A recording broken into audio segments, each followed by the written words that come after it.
At ito na nga, dumating na yung oras na kapag nakapagtapos ka na, trabaho naman ang hahanapin. At thank you Lord, ikaw na po ang bahala sa anak ko. Pinaubaya ko po sa inyo kung ano ang plano niyo sa kanya. By the way, hindi ako iiyak. Dahil kailangan naman na talaga magtrabaho ng anak ko para sa kanyang future.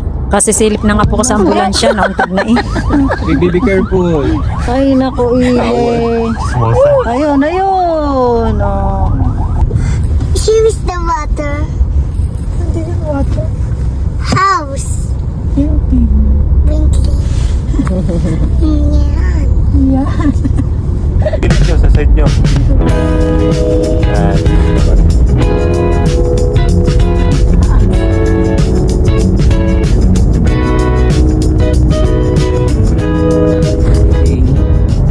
Is that the TV? Wow, big TV. Let's take it home.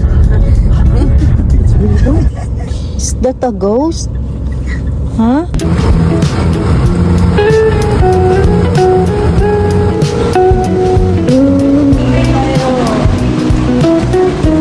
Diyan nga kayo dati.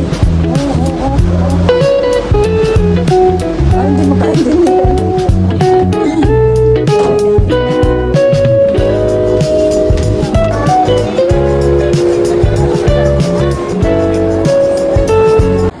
Pumasok na yung anak ko para i-check-in ang kanyang bagahe.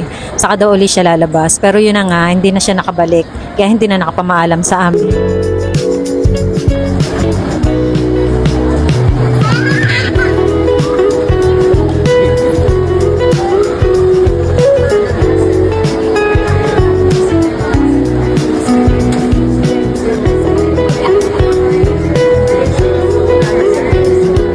Hindi ko pa nayayakap ang anak ko eh. Nagpakapasok-pasok na. Hindi, sabi naman eh mag-ano na. Oo nga eh, diretsyo na pala. Baka makaiyak ka pa.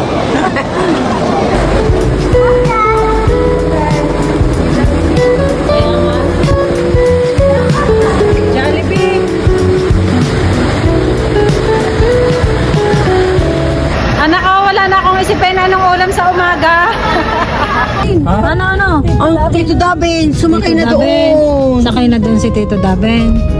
Ha? That is with the airplane. Wala na, Tito Dabin. Sumakay ka na kiss eh. Hindi ka na kiss, di man lang kayo nagkaya po.